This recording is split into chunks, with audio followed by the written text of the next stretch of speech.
not shattered. Today, the community of Joplin marks 1 year since that deadly EF5 twister struck. 161 killed, more than 1,000 injured. On the ground for nearly 40 minutes, the tornado cut a path of destruction 22 miles long and 1 mile wide. On this special edition of Ozarks Today, the past, present, and future of recovery in Joplin. Good morning on this Day of Unity, Tuesday, May 22nd. I'm Maria Nider. And I'm Paul Adler. We're joined this morning with meteorologist Brandon Beck here in Joplin on this 1-year anniversary of the tornado. The EF5 tornado's path that struck this community lasted just 38 minutes, but 12 months later, the memories are just unforgettable. A community is ready to remember today, to salute survivors and honor those 161 lives that were lost. And while Joplin is, of course, looking back, the community, the city itself is also looking forward. There was no better evidence of that than with the first graduating class of Joplin's high school since the tornado hit. It was a night of true celebration as President Obama delivered the commencement speech last night, even surprising those graduates as they were just starting to line up ahead of the ceremony. The president spoke of the perseverance and resilience this group of young people showed in the year following that devastating tornado. As I look out at this class, and across this city, what's clear is that you're the source of inspiration today. To me, to this state, to this country, and to people all over the world. The 2012 graduates were the second largest class in 15 years. They received more than $3 million in scholarships. And traffic definitely picking up here in Joplin this morning with lots of events planned, groundbreaking ceremonies at 4 different schools in the Joplin district. And we want to know, with this 3.7-mile Walk of Unity coming up, what's in store for us weather-wise. And we're gonna attempt to hear you as the street sweeper goes by. It's a fantastic morning to clean the streets. They want to make it spiffy for the event today. I don't blame them. It's going to be a fantastic day. Temps are in the 40s this morning. We're coming up very quickly, as I can tell. I'm about to peel the coat off here. It was certainly needed earlier on, though. We're still 48, top of the hour number here in Springfield. Joplin, same thing, 46 in Rogers, 42 in Salem. They were down to 40 this morning, and it looks like a very nice afternoon. Our temps are going to go pretty quickly uphill. I think we'll have plenty of sunshine and eventually high temps somewhere in the upper 70s for most of the area. It looks like probably close to 80 in Joplin. I'll be back with a complete forecast in just a few minutes. By the way, no, I won't. I'm going to do something else right quick. First of all, forgot about that. We do have sort of a timeline of how this played out. You know, that when that tornado touched down, there was 17 minutes of lead time between when the warning was issued for southern parts of Joplin and when the tornado actually touched down. So the first warning was actually issued at 5:09. We had several storms in Kansas that had begun to show some organization and rotation. First tornado warning was issued at 5:09 that included northern parts of Joplin. And then we had 2 different storms that developed on the south end of that. They merged with the first one. We had another tornado happen. The second warning was 5:17. That included southern Joplin. And then about 5:34, the first report came in of it touching down at Galena, Kansas, moving into western Joplin, and then by 5:38 or so, it had done the majority of its damage, or was strengthening to the point that it was up to about a mile wide, and that's, of course, when it crossed right where we are. Kind of surreal to think about that where we were standing is kind of ground zero, so to speak, and then it moved on. Actually, the same system produced 3 other tornadoes, one to the east of Joplin a ways, and then a couple more southwest and south of Joplin. So certainly a day to remember, and that's why we're here today. Thank you, Brandon. And today at Cunningham Park here right behind me, we will remember those 161 people who died in the disaster. Among the loved ones lost, a 16-month-old boy whose family desperately tried to protect him. On this Day of Unity, they will wear shirts, special shirts in honor of Skylar Logston, one of the tornado's youngest victims, lost but certainly not forgotten. Is it intensifying?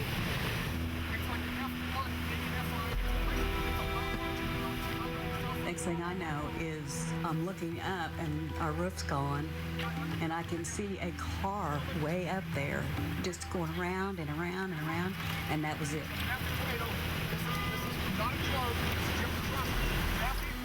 I mean, there was nothing. When I come to, it just looked like a war zone. It was just like something you'd see in a movie. It was just unreal. Robin Logston's family was thrown 2 blocks from their house. She feared her son and grandson were dead. He was bleeding real bad. It was so bad. I wouldn't want nobody to go through this. And I remember yelling for Skylar and yelling and yelling. It was just terrible. He was the best son anyone could ever ask for. It was the best thing that ever happened in my life. Skylar was laid to rest at Stone Cemetery. Donations from across the country paid for the toddler's funeral. His favorite toys and gifts left lovingly by his picture. Say thank you for everything they've done. I really appreciate it. They don't understand how much that means. With federal money and donations, the family was able to buy this brand new storm shelter, which was put in just last month, a place where everyone can safely take cover during severe weather. And it's also a place where Cord has stored precious keepsakes like his son's favorite baby blanket and pictures from Skylar's first birthday. I'm terrified of storms now. I never have been until I went through this. Robin's had 8 hip surgeries and can't work anymore. She says it's a miracle she survived. The nurses and the doctors here in Joplin were just wonderful. I don't know how they did it. A year of healing and hope for the future. Cord's relationship with his son's mother didn't survive the disaster, but he found love again and strength in a close friend. I don't know what I'd do without her. Seeing what he's gone through has opened up my eyes, you know, that life is a blessing. It's short. We try to spend every day like it could be our last. And Cord believes one day he will see Skylar again. I'm always going to miss and love my son. Cord's cousin was also killed. She was with them in the house when the tornado hit. Nicole Parrish was just 23 years old. And again, right here at Cunningham Park, all 161 victims will be remembered with a moment of silence starting at 5:41. That service starts at 5:15, and the final tree will be planted in honor of the 161 victims. And this was a difficult story for you. It was. As many of you know, and I get really choked up, but I followed the extended family with the search dogs, hoping for a miracle. And my heart just goes out to that family. They've had so much strength. They've been through so much, and this has been a true year of healing and hope for them. So it was really nice to see how Cord has found the strength and the hope to move forward with his life, and he still remembers, you know, obviously fond memories of his son, but you know, my blessings to them on this day of remembrance. And so many lives lost on that day. I just watched a woman over here in Cunningham Park leave a flower over here at the park, and she kind of bent down in what looked to be silent prayer there in the park. As we remember all those lives lost, Maria, we also want to celebrate the people who did survive the storm. And a group of strangers who rode out the tornado are getting together today as friends with a shared bond. The group huddled in Joplin's Cherryberry a year ago as the tornado battered the shopping center at 20th and Rangeline. Now, most of the people in the yogurt shop, they huddled in the store's 2 bathrooms. The experience turned those customers and workers into a group with a common bond. I just kind of wanted to know how everybody was fared, how they all were doing, you know. We didn't know each other, but we shared a pretty crazy experience. We were all just strangers thrown together in a natural disaster, and you always feel a bond with those people because you guys rode out one of the worst natural disasters known to man.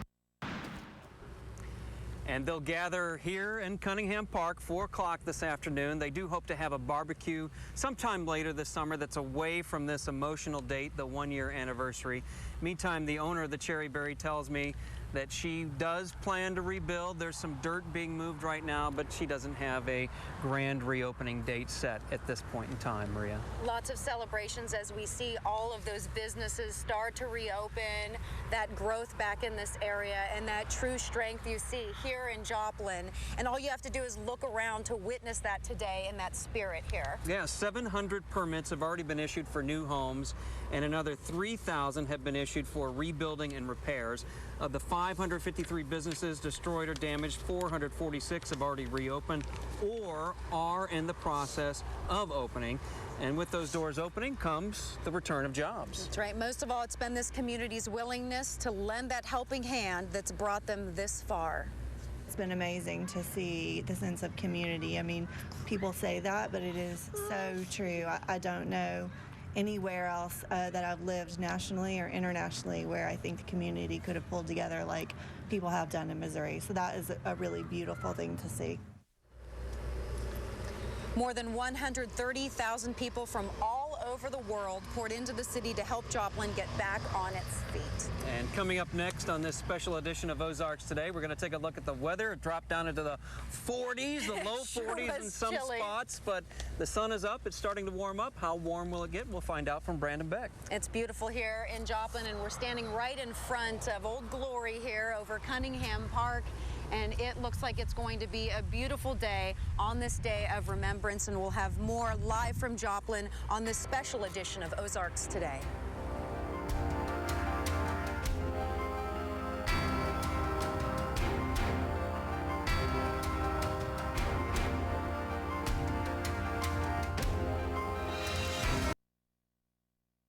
Welcome back to this special edition of Ozarks Today, live in Joplin.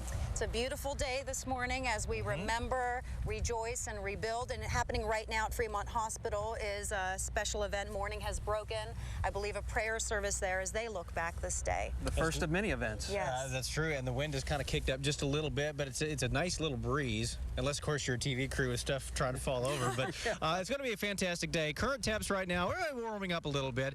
Most of these numbers are actually the top of the 7 o'clock hour, and so they lag behind a little bit. But, boy, you have dry air in the sun up, and now it's going to come up pretty quickly. But still officially in the 40s for many spots. It got down to 40 this morning in Salem, 44 in Springfield. Now, the change today is going to be with high pressure that gave us that cold morning moving away. So we're going to see a switch back to a southeasterly breeze. That's already begun, at least over here in Joplin. And it'll be a little stronger here than it will be to the east. But that wind will really pick up over the next couple of days. Tomorrow, wind gusts up near 30. And then on Thursday, we could see wind gusts near 40 miles per hour.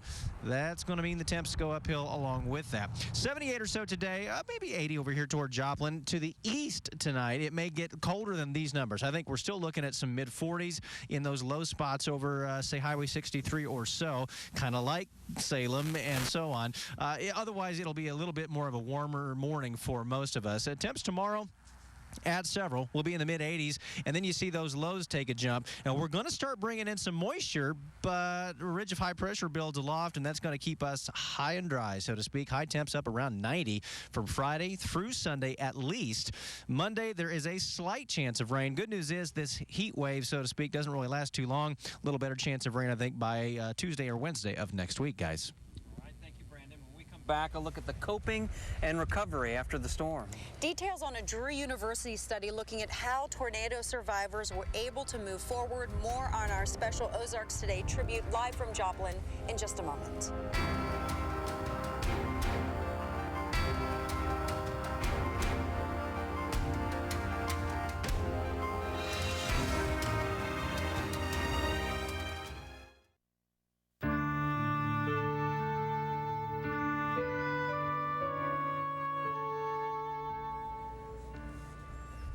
Dealing with the aftermath of the Joplin tornado. That's the focus of a study at Drury University. Students and faculty studied Joplin's tornado survivors. They wanted to know if they could find some information that could possibly help other communities if and when they deal with a disaster of their own. Contact KY3's Jay Schurter has the story. Half their house was gone. So it was like half of it was there and half of it wasn't, so they didn't really know whether to rebuild or to move. Or this really happened to them. Like, it's not just a story, like it's not just work either. Like, this is someone's life, and it really did hit me. Those are students Paige Nichols and Blake Hurd at Drury University. It was just very eye-opening to see. After the Joplin tornado, they sprang into action. They weren't picking up debris. They weren't handing out food. We wanted to look at individuals to see how they were coping and recovering after the storm. They were doing research. It just really touches you, like, to talk to people who are amazing people that just had like a really bad life circumstance happen to them. Drury professor of psychology Dr. Jennifer Silva led the Joplin Impact Project. We also looked at kind of coping styles, what they chose to use as a coping method after the storm. So whether it be kind of denial or blaming themselves for what had happened. By studying the coping styles, the project allowed researchers to determine how certain people will react given a disastrous situation. Psychological functioning after the storm, so depression, anxiety, post-traumatic stress. They also discovered being prepared for a storm can make a big difference when dealing with the aftermath. What I'm seeing now is that kind of controllability and feeling prepared for a particular storm really does impact how you recover from that storm. As Joplin continues to heal from its wounds, it's their pain and suffering that could help millions across the country. From this work, we can now understand not only how to recover post-disaster, but what makes each type of disaster unique. For Contact KY3, I'm Jay Schurter. And Jay tells us Dr. Silva is going to present her findings, her research to educators and health professionals across the country, once again, in hopes of helping other communities that may have to deal with disaster like this. And when we come back, Jay Schurter will have a look at the rest of the day's news from the KY3 studio in Springfield. Remembering and rebuilding, this is a special edition of Ozarks Today, live in Joplin. And now, your KY3 Storm Team forecast. And welcome back on this Tuesday morning. I'm in the studio this morning with a look at your national weather. Most of the country looking very nice today. However, we should see the development of some rain showers and thunderstorms out to the east, especially along the east coast. Already seeing those up to the northeast. We also have a disturbance up to the northwest, and so the northern tier of the country today should see some rain and also a bit of thunder and lightning mixed in there, but nice here in the Ozarks. All right, thanks so much, Sarah. Students at Reed Springs are mourning the loss of another classmate. 15-year-old Brandon Faribault drowned yesterday at Ants Creek on Table Rock Lake. Patrol officers say Faribault was trying to help a friend who was having difficulty in the water but went under himself. His family says he had just graduated the 8th grade this past week. Of course, this tragedy comes just 2 weeks after the car accident that killed 17-year-old Mason Wetzel, who was a junior at Reed Spring High School. Springfield police are trying to determine if inattention played a role in a deadly weekend crash on West Bypass. Gary and Denise Zinger from Bodark were killed while on their motorcycle, and they were on that motorcycle that was part of a crash involving a van, an SUV, a pickup truck, and 2 other motorcycles on Saturday. 4 others were also injured. Around America this morning, the battle over the road to the White House has already begun with fierce competition. A recent attack by President Obama and Mitt Romney-owned Bain Capital has some questioning the move. Obama claims Romney and the company were concerned with money more than anything else. Romney answered with a web ad saying the president's supporters have grown tired with this act. In the meantime, experts have said the race will come down to one hot-button issue. Of course, that's jobs. A report about the controversial Keystone Pipeline is expected to be released today. Earlier this year, President Obama blocked the pipeline, citing environmental concerns. Republicans claim it would create thousands of jobs, but members of the Natural Resources Defense Council say the pipeline would not lower gas prices. The proposed line would cut across northern Missouri. Time now is 7:54. After this, we'll go back to Joplin with Paul, Maria, and Brandon for more of KY3's Ozarks Today special edition, marking the Joplin tornado that hit 1 year ago today.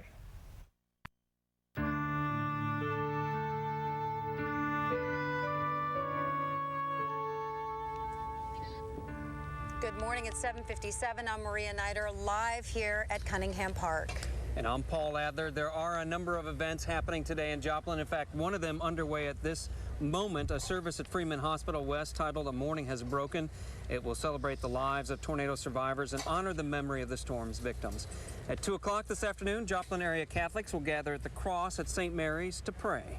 At 2:30, the city of Joplin is hosting its 3.7-mile-long Walk of Unity. That will start at the Walmart parking lot at 17th and Range Line, and it will end here at Cunningham Park. Joplin schools holding groundbreaking ceremonies at 3 different times today. And then at 5:41 tonight, a moment of silence will be marked right here at Cunningham Park. And we want to get a look at the weather forecast. The sun's up. It feels great after dipping into the 40s overnight. Yeah, it was chilly this morning. Now it's feeling pretty good. It's going to warm up very quickly. Current temps, these are going to update here in just about 2 minutes as the new numbers come in for the top of the hour. Still some in the 40s, but those are mostly the 7 o'clock readings. Point is, we're going to warm up the rest of the day. Looks like a pretty nice day, too. Upper 70s for high temps. Looks like we're probably dealing with not quite as cold conditions tonight, and it looks like temps will mostly be in the 50s. I think there could be some upper 40s here and there, however, especially to the east of Springfield. And then here's your 7-day forecast. We're talking some pretty warm air. High temps are going to go uphill from this point, and we're looking at near 90 degrees from Thursday all the way through the holiday weekend. There might be a couple of storms on Memorial Day. Other than that, just hot and dry. Thank you, Brandon. And before we go, we want to give you a last look at Cunningham Park at the Memorial Fountain here. They're putting up that memorial there. You can see the truck with the stone monument on it. That has the names of all 161 victims of the tornado, the EF5 tornado that hit Joplin. You see them getting that ready for the services today, putting that stone in place. And a final tree will be planted today. So the 161st tree will be planted here at Cunningham Park, and that service starts at 5:15, the moment of silence at 5:41. After a year of healing and hope, we remember, reflect, and rebuild in Joplin.